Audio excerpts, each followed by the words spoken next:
Hi, welcome back to the MitMac Games channel. You're about to watch tutorial number 1, Getting Started with Unity. If you saw anything about my introduction, you'll know that in addition to just going through what Unity is and about some of the features, I'll go into a little more in-depth of explaining how they work.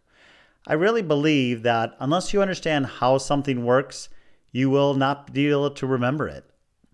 I can speak from experience after watching many videos and writing down the steps of what those videos tell me to do that, one, I couldn't remember exactly how to do them without going through and reading my steps every single time. And secondly, unless I followed those steps exactly, if I did anything a little bit different, it wouldn't work. And that was very frustrating, and I'd have to start all over again going through each step. Hopefully after watching some of my tutorials, you'll understand how these features work so you won't need to write them down. You can remember them better, and if you don't go through the exact steps I do, you can still make them work. So let's get started. Now, I'm assuming that you have Unity installed. I think Unity 2019, 2020, or 2021 would work fine. I am using Unity 2020. So the first thing we do is launch the Unity Hub. The Unity Hub allows you to create new Unity projects and also launch any Unity projects you've already made. I have a whole list of them here that I've made up to this point.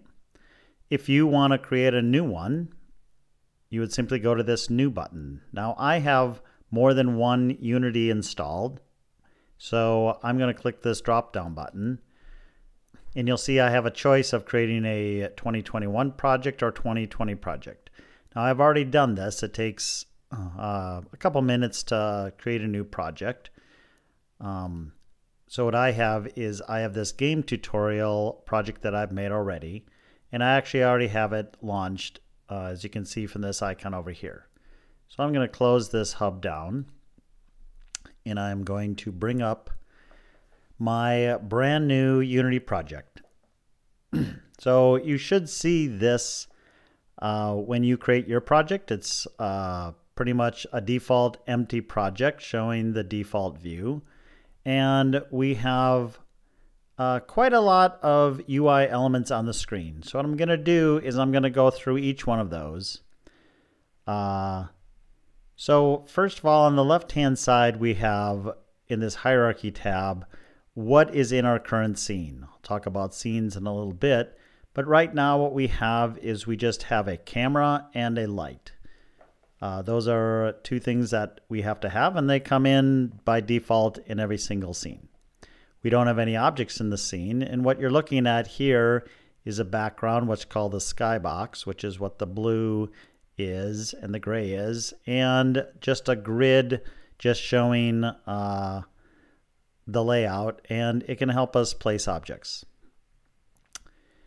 So if we go across here, we see a scene tab. Now this is where you're going to edit your scene. You can add objects to the scene, you can move them around, you can scale them, you can interact with them. The game tab is going to show the view of what the camera is currently looking at. And currently the camera isn't looking at a lot because we don't have any objects. Going across here, we see the Inspector tab. The Inspector tab is going to show all the properties of whatever object currently happens to be selected. If I select the main camera, it's going to show all the settings for my camera. And I have lots of camera settings, which I'm not going to go over right now, but there's lots of things we can do to edit the camera. We can select the light, and I can make all the changes to the light, the type of light, the color of the light, lots of settings on the light also. So before we go any further, what I'm going to do is I'm going to switch around the layout a bit. Now, I noticed that watching lots of my videos that I would launch my Unity project, I would see the view you're seeing now, but it didn't look like the views that the other videos were showing me. And first of all, that was another first point of confusion. It's like, why doesn't my layout look the same? Well, we can change the layout to one more similar and I think a pretty popular view. If we go to this Layouts tab in the upper right-hand corner, we can see several preset layouts as options. This tall option is used quite a bit, so I just switched there. So what that gives us is it moved my hierarchy over to the left-hand side and my project underneath it. So a typical other change that we'll make is moving the hierarchy tab back to the left-hand side. So I can just left click and drag that tab over to the left-hand side. So now it's back over there. The second thing we're going to do is this is what's called the 2-column layout, and that's typically not what's used and not as useful as the 1-column layout. So this is what I've noticed is what most people use and what I have tended to use because it gives us access to all of our project elements there.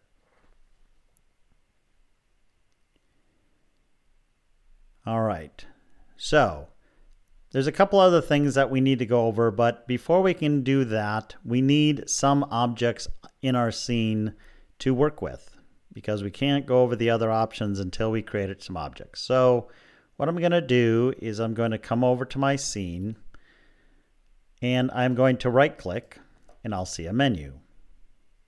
One of those objects items on the menu is to create a 3D object. So I'm going to create a plane. A plane is just a flat object, really has no height. It just has a width and a length. So what we see is this item pops up in the middle of my plane. And this can be used to move my plane around in 3 dimensions. Now one problem is my mouse only works in 2 dimensions, but I want to move things in 3 dimensions. So this tool really helps me do that. So if I grab the green up arrow, I can move it up and I can move it down. If I grab the red arrow, we're going to move in what's called the X direction. And if we grab the blue arrow, we're going to be moving in the Z direction. So in Unity, Y is up, X is one direction, and Z is in the other horizontal direction. This differs from Blender, and when we talk about bringing Blender items in, this is going to be an important thing to note. So, as we see when we selected our plane, our Inspector tab showed all the properties of this plane. And you may have noticed that as I moved the plane, the items in the Inspector changed also. And I'll go over all these in detail in further tutorials, but right now we're just going to focus on a couple of these. One of them is the transform. So what does transform mean? Really, your plane, you have a default plane and it has a size. We're not really sure what this size is at this point, but what we know is it has 3 items. It has a position, a rotation, and a scale. And I can change any one of those and transform my plane, not modify the plane itself, but transform its position. I can move it around. I can change its rotation. I can rotate it around the x-axis, the y-axis, or the z-axis, and I can scale it bigger and smaller. So that's probably a main thing we're going to be doing with our objects. So before we get into more details about the Inspector, let's finish going across and kind of reviewing all of the items on our UI. So what we have in the upper left-hand corner is a set of functions that we can execute. First is this hand, and if I do that and I'm just left-clicking, I can actually move around the scene. Now, I don't really use this a lot, and I'll show you how I typically navigate around the scene a little later, but that's really what that item does. I can click the Move tool, and that makes our little move icon show up, and I can move my item around the scene. I have this next one is the Rotate tool, So I can rotate this plane around the x-axis, the y-axis, or the z-axis actually, and the y-axis here. All right, I'm going to just set these back to 0 over here, just to kind of get back to a known state. All right. This next item allows us to scale. Now I can grab either one of these cubes here, the colored cubes, and scale into the X direction, the Y direction, or the Z direction. I'll grab this X one, and you can see I'm scaling it in the X direction. Just going to hit Control Z, which is undo. Just undo that last item. You typically want to scale things in proportion though. So if you grab this middle box, and I'm going to left click on the middle box, now as I move my mouse, it is going to scale it in and out in proportion, which is typically what you want to do. So if you're going to scale things through this gizmo, just this little middle box is what you're going to want to use. These other items I haven't used a whole lot.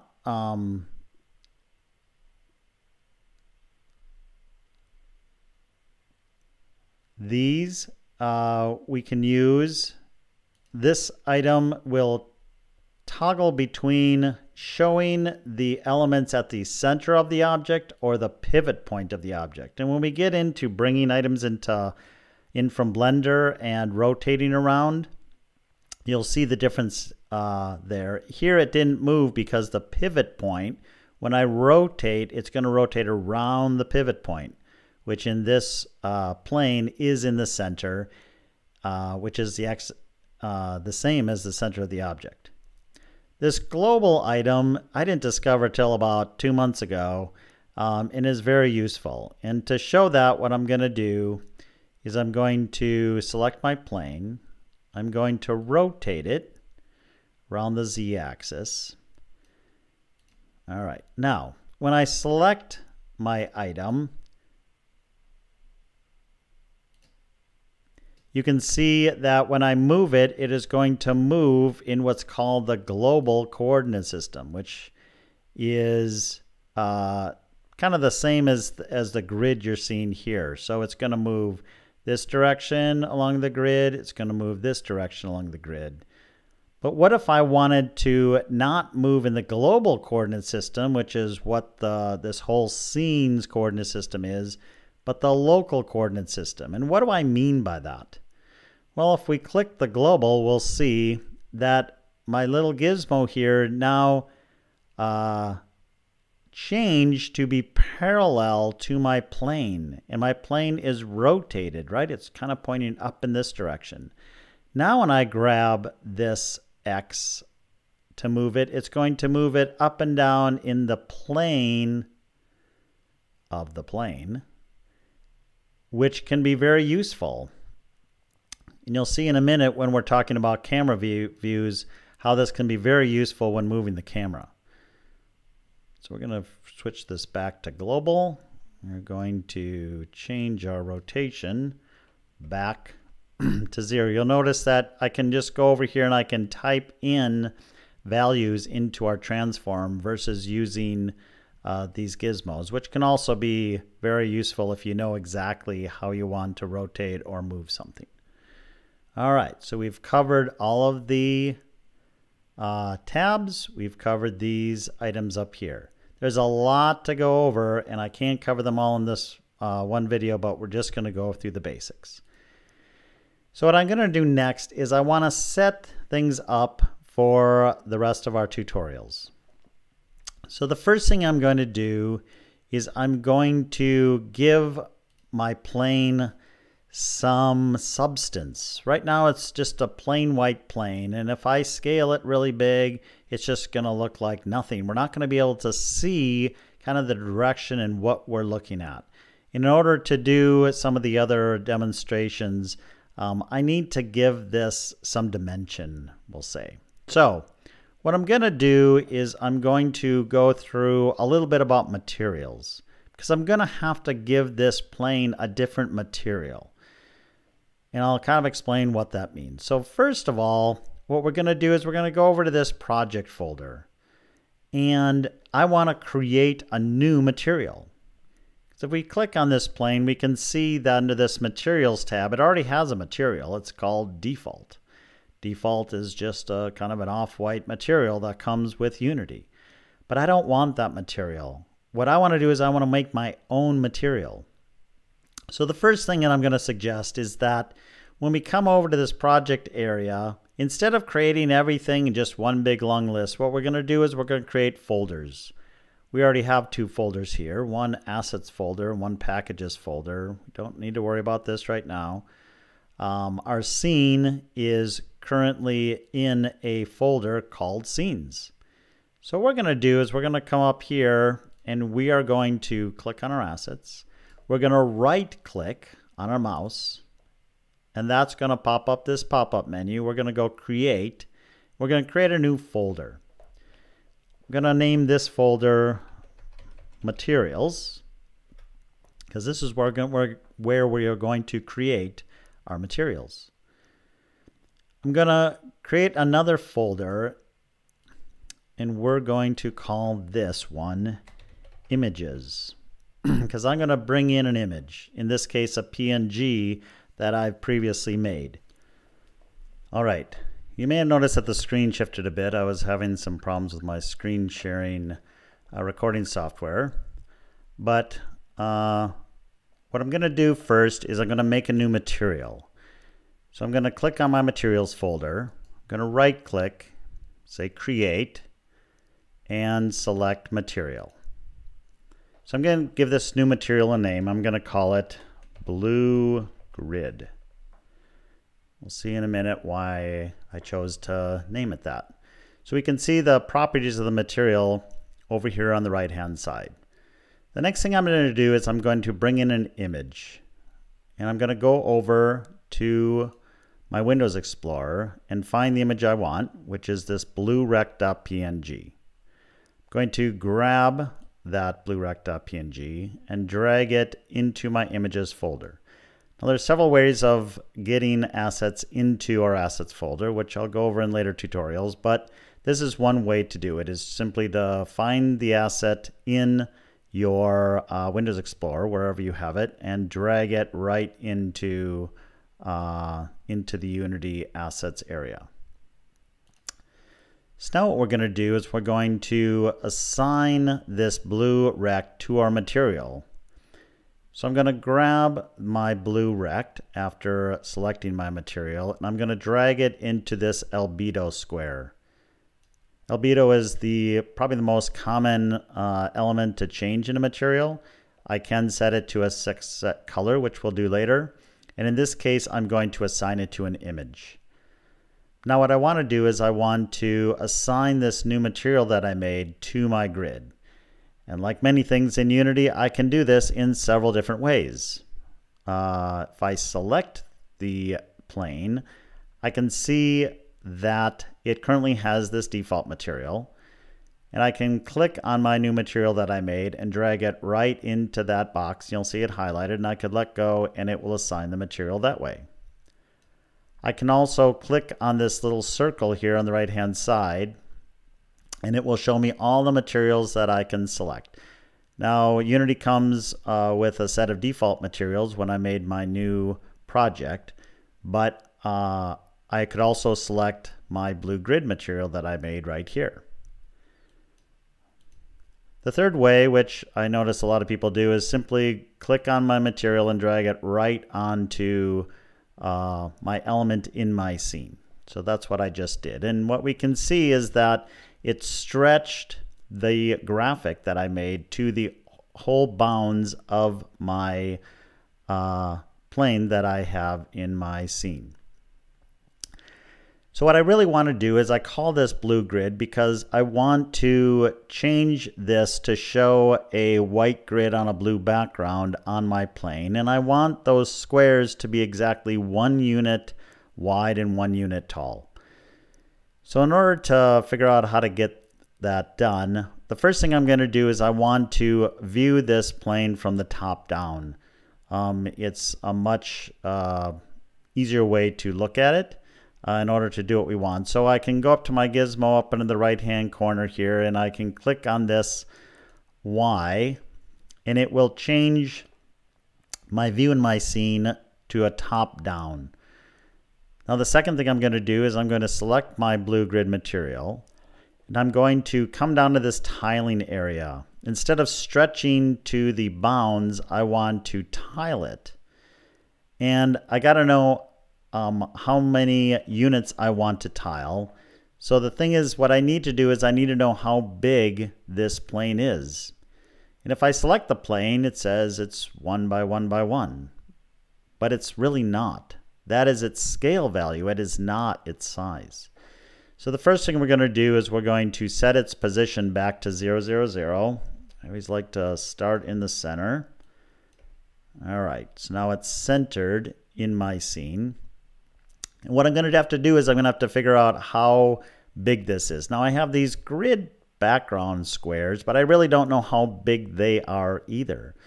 So one way to figure out how big this plane is I can come over here and I can create another object. And I'm going to right click, going to pick 3D object. I'm going to create a cube. Just going to keep it named cube. I'm going to select that cube, and I am going to set its position to 0, 0, 0. So now it's also at the center. And now I'm going to move that cube to the edge of my plane. You can see it's at pretty much position 5 units to the right. And instead of units, I'm going to start calling these meters. Really, they're just numbers. They can represent anything. Meters is a nice unit because one, it is easy to think about 1.2 meters.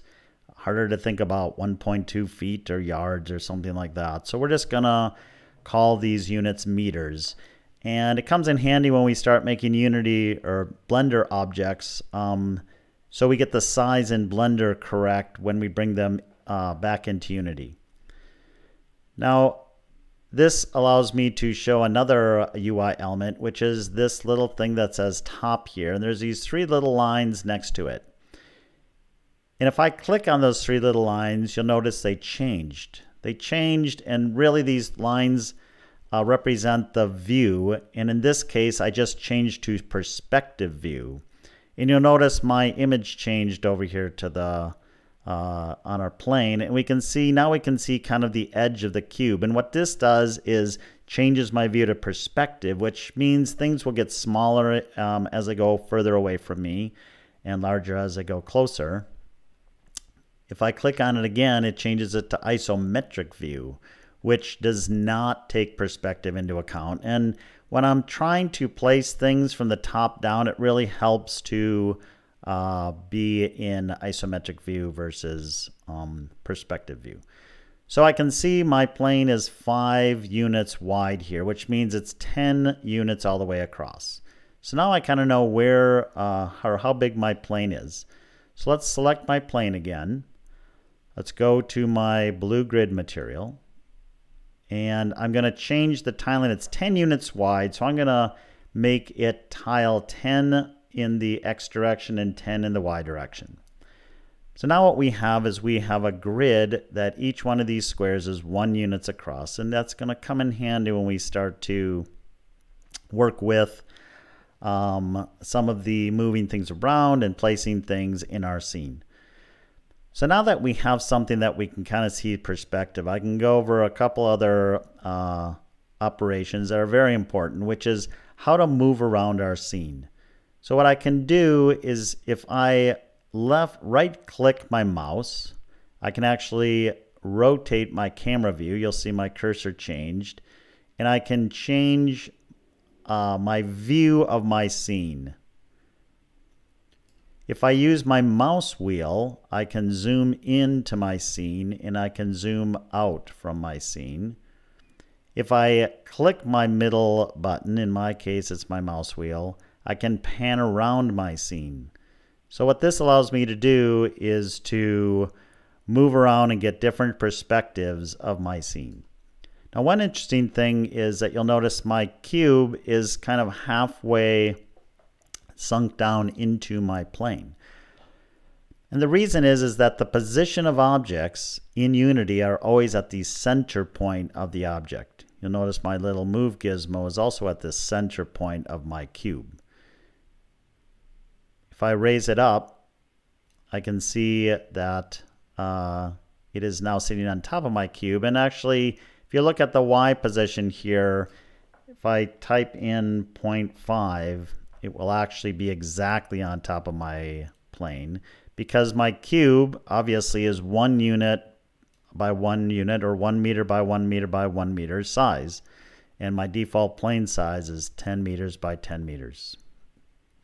All right, well, this plane's kind of small in order to work with, so we're going to want it a little bigger. So let's select that plane.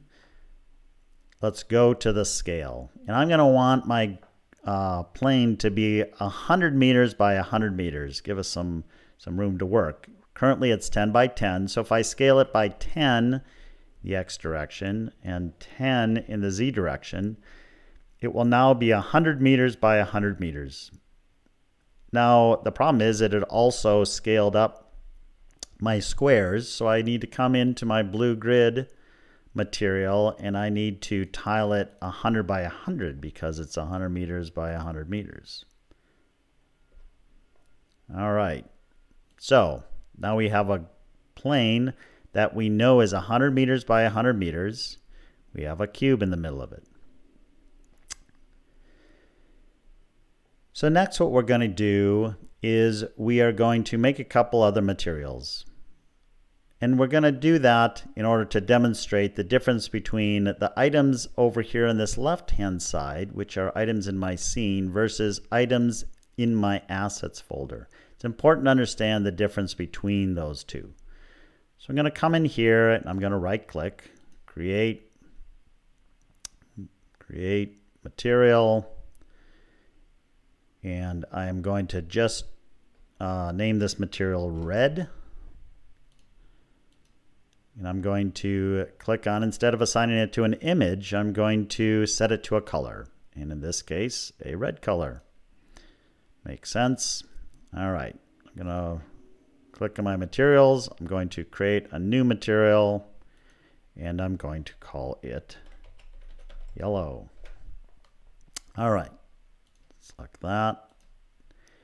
This little color wheel, if I click on this outside ring, I can change the colors range that I can select from. I'm going to click in this upper right hand corner. I can also type in separate RGB values if I know the exact color I want. You'll notice that none of these pop-ups have like an OK or a close. You simply click the red X button and it will save what you selected. So now I have a red material and a yellow material. So now let's talk about the objects that are over here on the left-hand side versus the right-hand side. Now these objects are in my scene. These objects are all part of assets that I can use. You'll notice there's no meshes over here or game objects. So if I select an object over here that I made in my scene, say the cube, and drag it over into my assets area, it's going to create what's called a prefab from that object. I can look at all the properties over here and I can change one of the properties. Let's change one of the properties. You can see it's the material is currently the default, and we're going to select this and change that to red. Now you'll notice as soon as I changed my asset cube to red, my cube in my scene also changed because these are linked together. And it's important to understand that these are linked together. To demonstrate that, what I'm going to do is I'm going to grab my cube here, and now that it's in my asset folder, I can grab it and drag it and make as many cubes into my scene as I want. I'm going to move that up. Let's move this guy up. Now they're all made from the same prefab, and it's important to note that if I select this cube now and I go over to my material, I change that material to yellow, you'll notice all of my objects changed at the same time because again, they are all linked to the same prefab. This is also important, especially as we bring in items from Blender as to how this all works. So we have our 3 yellow cubes. So now what we're going to do is we are going to talk a little bit about cameras. So currently I haven't talked about the camera or the light. I'm going to leave the light to a different tutorial because there's lots of things to talk about lighting, but let's talk about the camera. So if I select on the camera, you'll notice that a little camera view pops up here in the bottom of my screen. So anytime I have the camera selected, it's going to show me what the camera is currently looking at. And I can see my camera right here. And you'll see I have the same moving gizmos that I had for my game objects.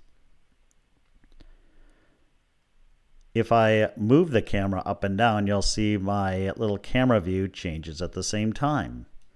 So I can move my camera. What I want is I want the camera to kind of be looking at an angle of my cubes. I'm going to move it up here. You'll notice the cubes disappeared because my camera is looking straight ahead.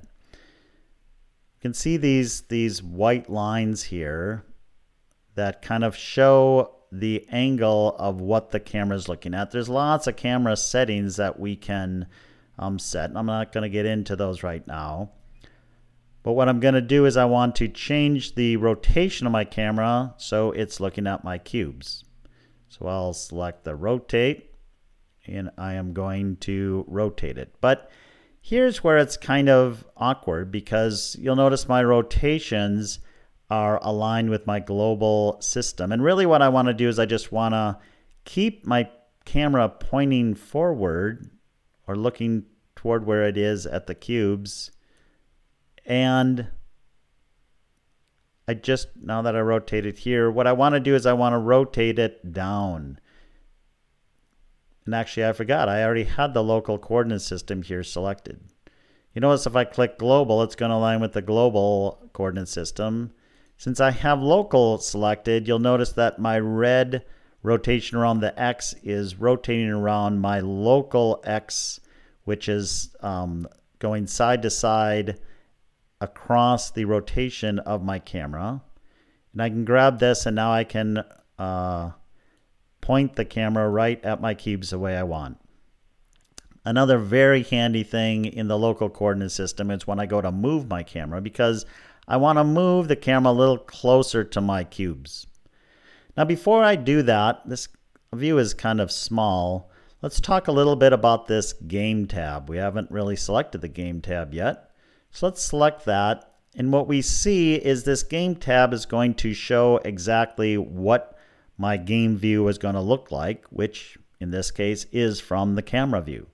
But you notice it's a lot bigger.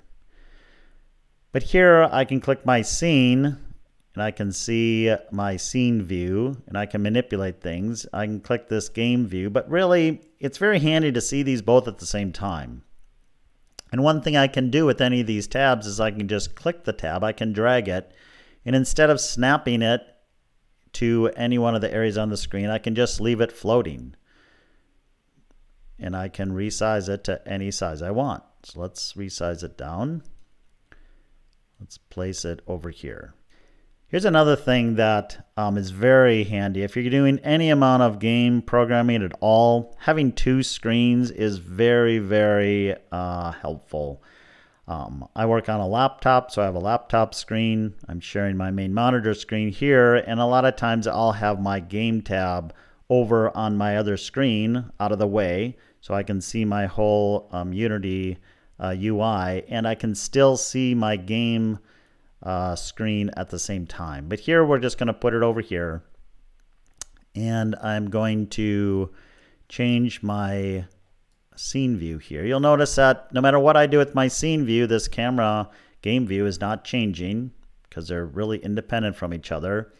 going to grab my Z component. And this is another very important thing to remember, especially as we get into scripting and moving things around, is that in my local coordinate system, Z is always forward. X is always left and right, and Y is always up and down.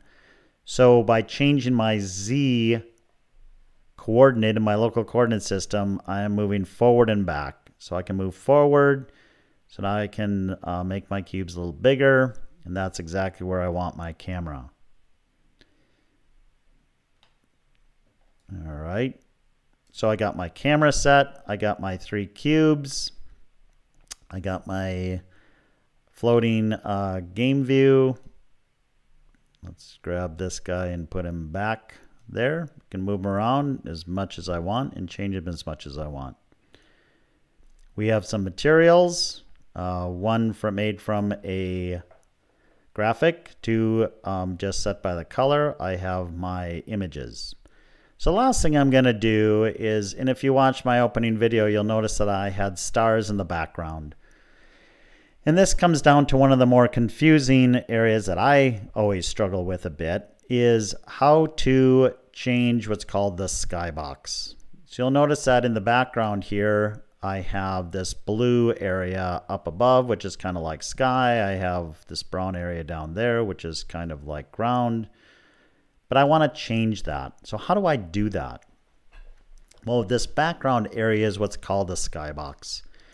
In order to change the skybox, the first thing we need to do is make a skybox material. This is something I guess I always didn't make sense to me. It makes more sense now, but this is how the skybox works. So the first thing I need to do is I am going to create a new material. So click on my materials, we'll right click, we'll create material. And you'll notice that this material, this top box is the shader.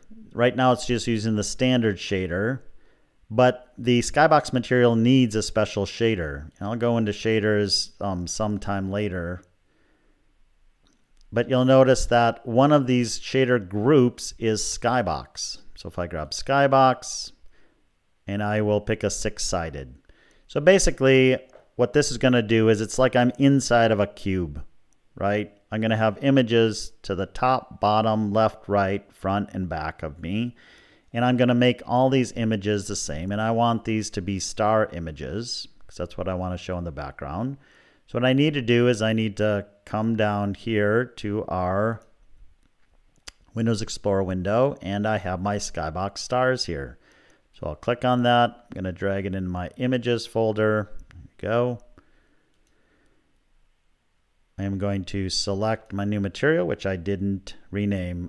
One other handy tip, F2 is a great way to rename things. It's pretty common in most Windows programs that if you ever have something selected, F2 will pop in and go into the rename. And I'm going to call this Skybox Stars. We'll select that. We're going to grab our Skybox Stars image. We're going to drag it onto each one of the 6 images. I could make these 6 different images. Maybe I want to have some planets in one or some other different background, but in this case I'm just going to make them all the same to be stars. So I have my Skybox material all set. Now I need to assign it to my Skybox, and this is the other, what I found somewhat confusing place to find, is that I need to go up into my window. I need to go to rendering, lighting. And the more I learned about lighting, this kind of makes sense because my Skybox can actually add lighting to my scene. In fact, we'll just close this down for a second. Well, notice that my cubes have light on them, right? They're brighter here, they're a little darker here. My light source is, I think, up here shining down. My Skybox is actually adding light to this scene. And we'll notice when I change it to stars, which is noticeably darker than this background sky, that it will actually change my lighting. Let's go to window. Let's go back to rendering, lighting, environment. All right, so we see this Skybox material. Here is where it's hiding. So what we're going to do is we're going to click on the little circle, and we've made our Skybox material, and we called it Skybox Stars. And lo and behold, we get our background changes to our star field. You'll notice the lighting on our cubes also changed because these stars is very dark. I'm not sure exactly how it determines what how much light that it should give to the scene. But you'll notice that our cubes are noticeably darker on this side because it's away from the light. And when we're talking about lighting in some future tutorials, we'll kind of discuss how it figures out what is going to be brighter and darker. And really understanding that is important as you make your objects and set up your lighting to get really the effect you want in your scene. So we have our scene materials here, and we have our asset materials here. The last thing I'm going to do is to clarify a little bit more about what the difference between what's in our assets area and our scenes area. And a scene is simply a collection of objects that we have placed in our scene from our assets area. And to demonstrate that, what we're going to do is I've actually created this additional test scene. And how I did that is I simply clicked on my screens, I right-clicked, I said create, and one of the things I can do is create a scene right here. So I've already done that, and I have this test scene. Now when I click on my test scene, I can double-click on it, and what it's going to do is it's going to ask me to save my sample scene because I made changes to it. So I'll save that. And now it just changed to my other scene. It has an old cube in there, which we'll delete. So what I can do is I can now go over to my assets folder. Remember, this is kind of my library of all the objects I have to choose from. I can grab my cube, I can drag it onto the scene, and now I have my cube in that scene. If I double click back on my sample scene, I'll save my test scene, it's going to flip back to my sample scene. And I can really toggle back and forth between the scenes and work on multiple layouts at once. So if you're making a game, say if it has different levels, you could actually make all the different levels on different scenes and have different layouts using all your assets from your asset side and drag them into your scene side. So you have to think of the scenes simply as copies or links to assets in your assets folder. And it can be as many items as you want. You can have as many scenes as you want. And you can actually navigate between scenes through code. And we'll go over some of that when we go over some of the scripting in further tutorials. So we pretty much covered all the basic UI elements. As you saw that there's lots and lots of options in these elements, which we'll be going over in future tutorials. But hopefully this will get you started.